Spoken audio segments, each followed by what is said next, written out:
तो 20 तारीख को आसमानों पे क्या दिखेगा और कैसा दिखेगा, ऐसा डाल के जीप जीप जीप पूरा सब कुछ। बिस्मिल्लाहिर्रहमानिर्रहीम, अस्सलाम वालेकुम। कैसे आप सब लोग? उम्मीद करती ठीक होंगे, खैरियत से होंगे। आज इस वीडियो पे रेड कर रहे हैं। टाइटल है 15 मिनट नहीं 12 मिनट असर वैसे AIMI vs BJP। एक है तो सेफ है पर मजलिस वक्त बेलिए। एक है तो सेफ है, किसने बोला? प्राइम मिनिस्टर मोदी ने। हाँ जी, यही बोला जी भाई। हाँ। कभी वो जो सा गंजू सा वो जो से गोदी वोगी जी कभी कहते हैं हम बढ़ जाएंगे तो कट जाएंगे, और प्राइम मिनिस्टर मोदी का अब डायलॉग आ गया है कि एक है तो सेफ है। तो भाई इनके अब जो से हमारे अकबरुद्दीन भाई साहब वो जो से सही कहते हैं, चाय की बत्ती चाय चाय, ये चाय की बत्ती चाय। फिर ये 15 मिनट नहीं 12 मिनट असर वैसी ने कहा है। तो देखिए, और हम भी ये 15 मिनट वाला नहीं छोड़ने वाले वीडियो, हमने भी जारी रखना है क्योंकि हमें बहुत मजा आता है देखने को। तो देखते हैं वीडियो शुरू करते हैं। आपके साथ से पहले हमारे चैनल को सब्सक्राइब करें, लाइक करें, बेल आइकन प्रेस करें ताकि आने वाली वीडियो आप तक पहुंचे। इंस्टाग्राम फॉलो करें। शुरू करते हैं। और मैं आपको आज दिल की बात बता रहा हूं, मुझे माफ कर देना औरंगाबाद के गयूर लोगों। मैं जब अकेला खड़े होकर उसके इंट्रोडक्शन के खिलाफ लड़ रहा था तो दो बार मेरी जबान से निकल गया, इम्तियाज मियां उठो, इम्तियाज मियां उठो, मगर इम्तियाज मियां यहां बैठे थे। मोदी क्या बोल रहे? एक हो जाओ। कैसा होंगे बाबा? 9:12 हुए हैं, 9:15 नहीं हुए। तो एक बात तो यकीन के साथ कहूंगा मैं, जो एहतजाज CAA में हुआ उससे डबल एहतजाज पूरे भारत में होगा। सुन लो नरेंद्र मोदी इंशाअल्लाह ताला। भाई देखो, जिनके सर पे कम बाल है मगर अपने भाई है, आई लव यू। मगर ये कोविड का वायरस फैलाने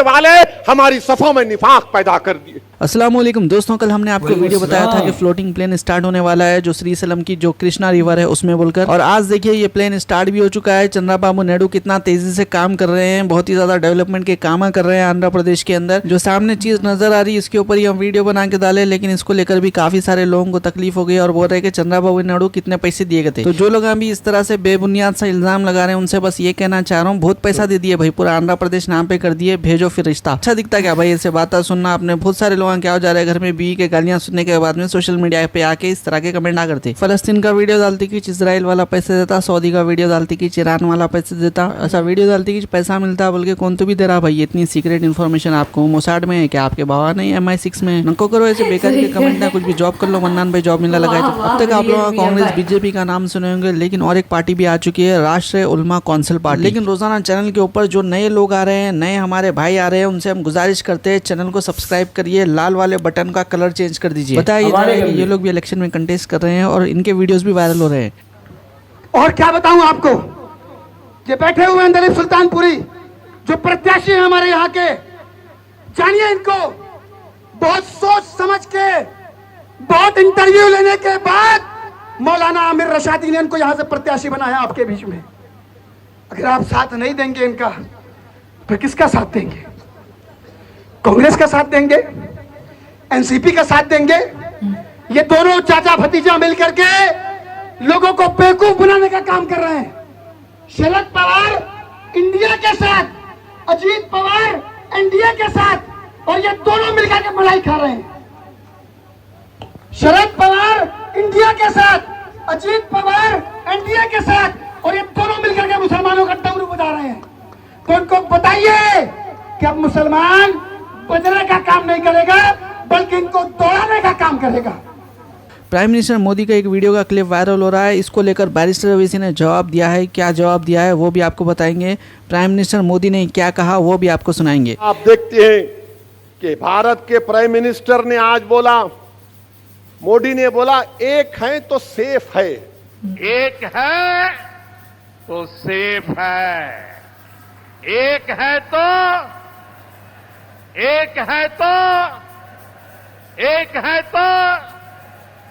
हमें एकजुट रहकर कांग्रेस के खतरनाक खेल को नाकाम करना है।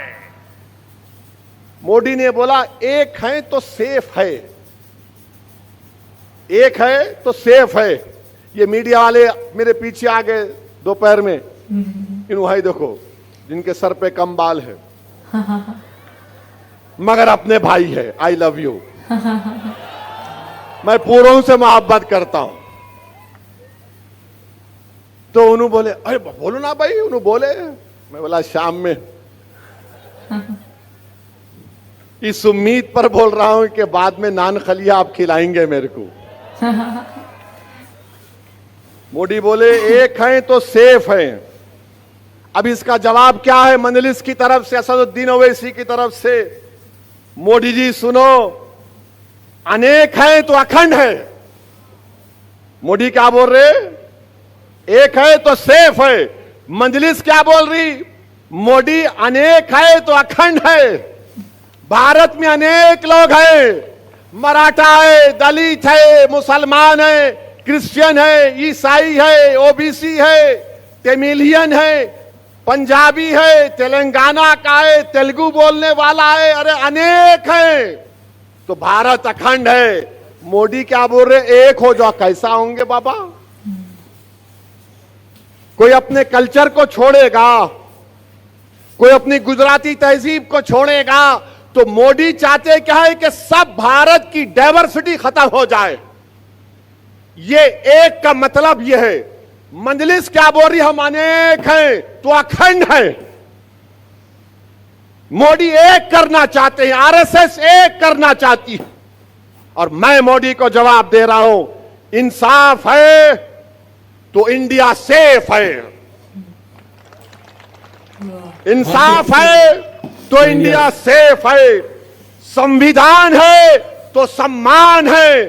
अंबेडकर जिंदा है तो गोडसे मुर्दा है। मैं हमारे ओबीसी भाइयों को बोल रहा हूं कि इसकी साजिश में मत आओ आप। ये एक की बात कर रहा है, हम अनेक की बात कर रहे हैं। ये लड़ाना चाहते हैं, एक के नाम पर सबको लड़ाना चाहते हैं। आप इनकी साजिशों में मत आओ।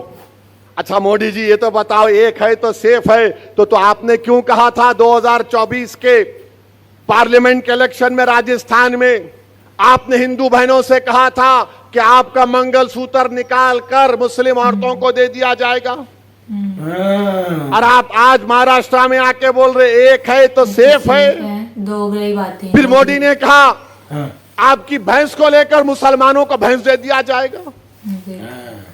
मोदी ने कहा था कपड़े देखकर पहचानो।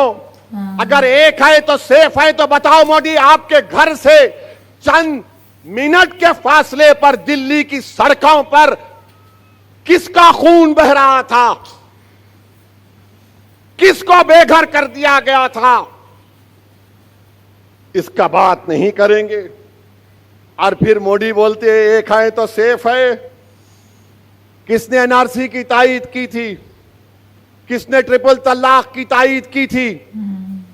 किसने यूएपीए के कानून की तायीद की थी? किसने जब वक्फ बिल पेश हुआ तो उद्धव ठाकरे के एमपी नहीं थे लोकसभा में, मैं देखा हूं। कोई उद्धव ठाकरे के एमपी नहीं थे लोकसभा में, पूरे बाहर चले गए। जब वक्फ का बिल पेश हुआ तो कौन लड़ रहा था? उस वक्फ के कानून के इंट्रोडक्शन पर असदुद्दीन ओवैसी अकेले लड़ रहा था। और मैं आपको आज दिल की बात बता रहा हूं, मुझे माफ कर देना औरंगाबाद के गयूर लोगों, मैं जब अकेला खड़े होकर उसके इंट्रोडक्शन के खिलाफ लड़ रहा था तो दो बार मेरी जबान से निकल गया इम्तियाज मियां उठो, इम्तियाज मियां उठो, मगर इम्तियाज मियां यहां बैठे थे। मेरे भाई, ये वक्फ का कानून मस्जिदों को छीन लेगा अगर यह कानून बनता है। यह कानून बनता है तो दरगाहों को छीन लेगा, ईदगाह की जमीन को छीन लेगा, कब्रिस्तानों को छीन लेगा। इतना गंदा बिल बनाया गया। बताओ अगर तुम्हारी आवाज होती भारत की पार्लियामेंट में, इम्तियाज अख्तर अली मान अगर कामयाब हो जाते, किसका फायदा होता? आपका होता, संविधान का होता, जमहूरियत का होता। मगर ये कोविड का वायरस फैलाने वाले हमारी सफों में निफाक पैदा कर दिए। वाकई सही कह रहे हैं, निफाक। इस तरह का वक्फ का बिल पेश किया गया भारत की पार्लियामेंट में। मेरे अजीज दोस्तों और बुजुर्गों, इस कानून के खिलाफ हमको और आपको खड़े होना है। और मुझे यकीन है कि अगर ये बिल हुकूमत नरेंद्र मोदी लेकर आएगी तो एक बात तो यकीन के साथ कहूंगा मैं, जो एहतजाज CAA में हुआ उससे डबल एहतजाज पूरे भारत में होगा। सुन लो नरेंद्र मोदी इंशाअल्लाह। ये बिल को हम नहीं मानते। ये बिल हमारी मस्जिदों को छीनना चाहेगा। अगर ये महाराष्ट्र में कौन विधानसभा में खड़े होकर ये 100 लोग बोलेंगे? अगर ये कानून की तस्दीक कराने के लिए इस कानून के खिलाफ अगर कोई आवाज उठाएगा तो ये लोग उठाएंगे। ये उद्धव ठाकरे, शिंदे, बीजेपी, इनके पैसों पर बिकने वाले लोग जो जमीर बेच रहे हैं, अरे तुम औरंगाबाद को कमजोर कर रहे हो। कौन उसके खिलाफ महाराष्ट्र की विधानसभा में आवाज उठाएगा? नासिर सिद्दीकी खड़ा हो जाएगा, इम्तियाज जलील खड़ा हो जाएगा, फारूक शाह खड़ा हो जाएगा, मुफ्ती इस्माइल खड़े हो जाएंगे, वारिस पठान खड़ा हो जाएगा, फैयाज खड़ा हो जाएगा। मेरे भाई, आवाज की जरूरत है, लड़ने वालों की जरूरत है। आपको फर्क महसूस करना है, एक लड़ने वाले की तरफ से और एक गाने वाले की तरफ से।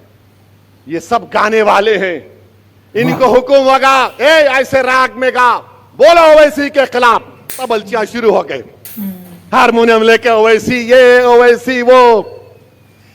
मेरे भाई, लड़ने वालों की जरूरत है और यही वजह है कि आरएसएस नहीं चाहती कि यहां से नासिर सिद्दीकी और इम्तियाज जलील कामयाब हो जाए।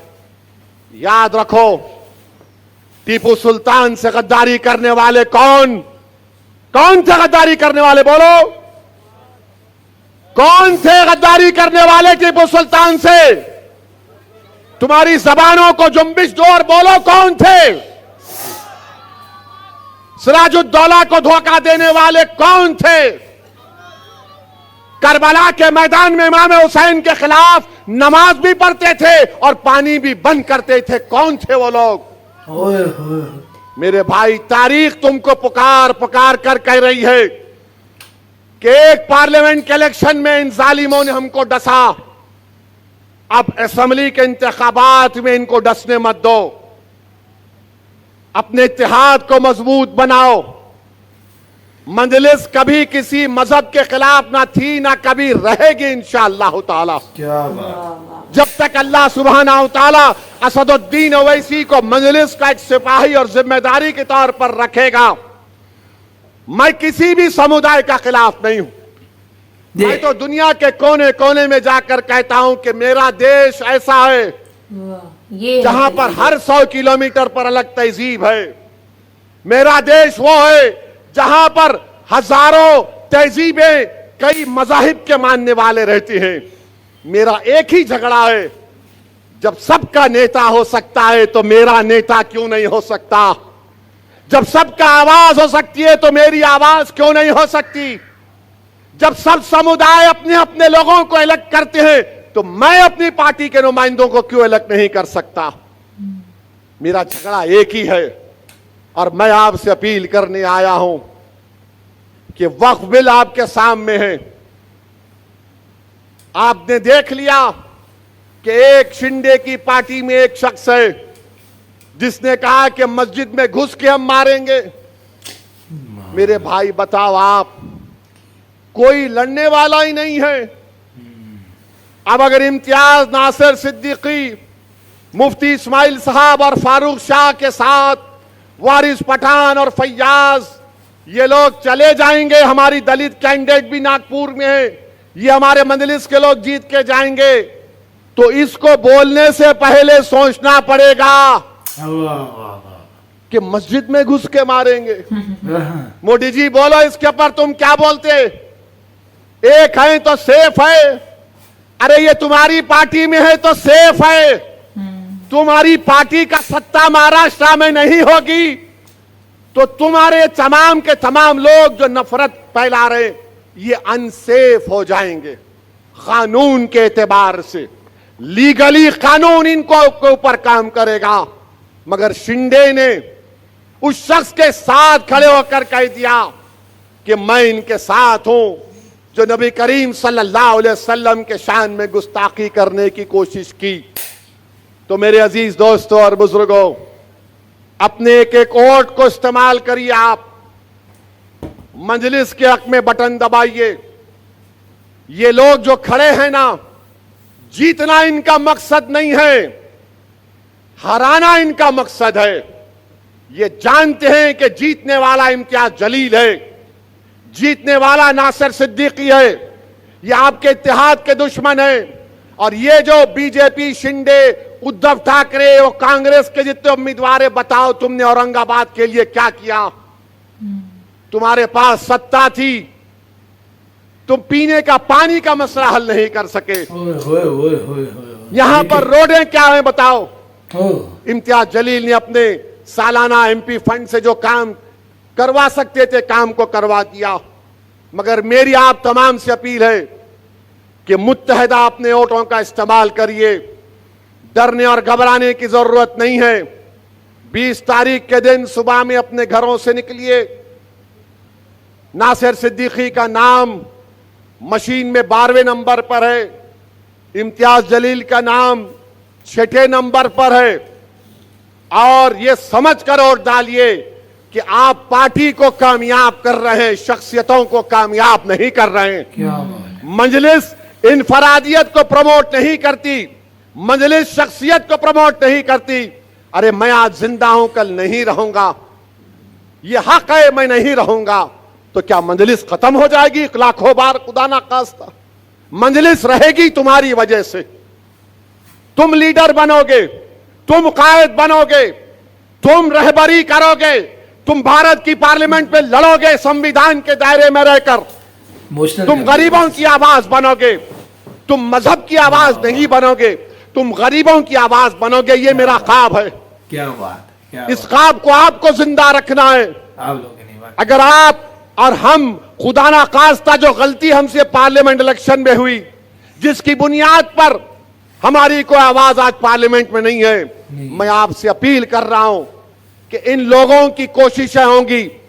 15 नवंबर से ये इबलीस के एजेंट शुरू हो जाएंगे, कोविड फैलाएंगे। इन्हों सत्ता में आते क्या, इन्हों जीतते क्या, उन्हें वो होता क्या?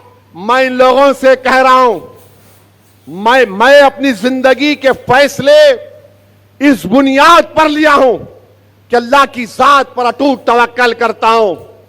मेरी नीयत में इखलास होता है और उसके बाद हम फैसला ले लेते हैं। तुम अगर दिल और दिमाग से पूछोगे तो तुम्हारा दिमाग बोलेगा 1 + 1 = 2, दिल बोलेगा 1 + 0 = 100। कूद जा प्यारे आग में, डरने की क्या बात। याद रखो, अपने दिल की आवाज पर फैसला करो, अपनी जिंदा जमीर पर फैसला करो। हराओ बीजेपी को, हराओ मोदी को, हराओ शिंदे को, इन तमाम पार्टीज को हराओ। अगर मजलिस के एमएलए जीत कर जाएंगे, अगर मजलिस के एमएलए जीत कर जाएंगे महाराष्ट्र की विधानसभा में, तो इंशाअल्लाह ताला मैं आपसे वादा कर रहा हूं, हम सेकुलरिज्म को मजबूत करते थे, सेकुलरिज्म को ही मजबूत करेंगे। आप लोग तो 20 तारीख को आसमानों पे क्या दिखेगा और कैसा दिखेगा? ऐसा डाल के जीप जीप जीप पूरा सबको काट देने का। अरे अभी नो बोलिंग अम्मा ऐसा थैंक बोल रहा हूं मैं। कर दिया लास्ट में, क्योंकि ये भी इन्होंने ना अब शोशा बना देना था, जैसे वो काट देंगे। अकबरुद्दीन साहब का 15 मिनट का डोसा, वो भी तक शोषण को हजम नहीं हुआ। तो गाइस, ये हंसियां मजाक साइड पर कर दें और इनकी स्पीच को सुने और उससे सबक हासिल करें। और उन्होंने माशाल्लाह वो हमारी हिस्ट्रियों तक लेकर गए हैं कि मुसलमान जो से थे वो अपनी सफ़ों में यानी घुस कर यानी गद्दारी करते रहते और अपना नुकसान करते रहते।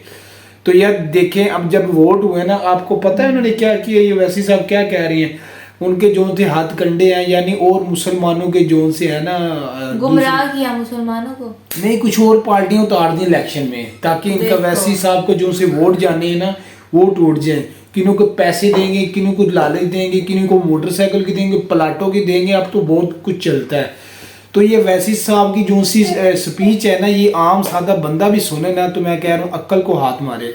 उन्होंने बोला इमाम हुसैन के सफ़ों में ये नमाज पढ़ते थे और उन पर पानी बंद करते थे। टीपू सुल्तान के साथ गुरदारी जी कौन थे? वो कह रहे बोलो तुम्हारी जुबानों को ताले क्यों लग गए हैं? तो ये मुसलमानों की गलती है, खामी है। वो कह रहे हैं कि मैं जो से इतना गंदा बिल पेश हुआ है, हमारी ईदगाहें छीन जाएंगी, हमारी जो सी भी है वो सारा कुछ छीन लिया जाए, तुम जो सी मुंह में डाल के तमाशा देखोगे, क्या करोगे? कह रहे कि मैंने 2 दफा पीछे आवाज मारी, इम्तियाज जलील उनके पीछे बैठे होते थे, खड़े होते थे, इम्तियाज जलील उठो, इम्तियाज जलील उठो। तो भाई आप लोगों ने क्या मिस्टेक कर दी यार? उनकी देखी बातें देखी, वो कह रहे हैं कि ये जो सी महाशरा के ये गोदी शोदी, ये जो से कांग्रेस, इन्होंने क्या काम किए? पानी का मसला हल नहीं हो सका इनसे। तो गाइस वो कह रहे हैं कि माशाल्लाह इम्तियाज जलील ने अपनी पॉकेट मनी से जो भी इनको आता है उन्होंने काम कराया है। तो ये देख लें, आप दूसरों के हथकंडे में ना आए, इनका जो सा पैगाम है वो सबको दे, आगाह करें, शऊर दिलाएं।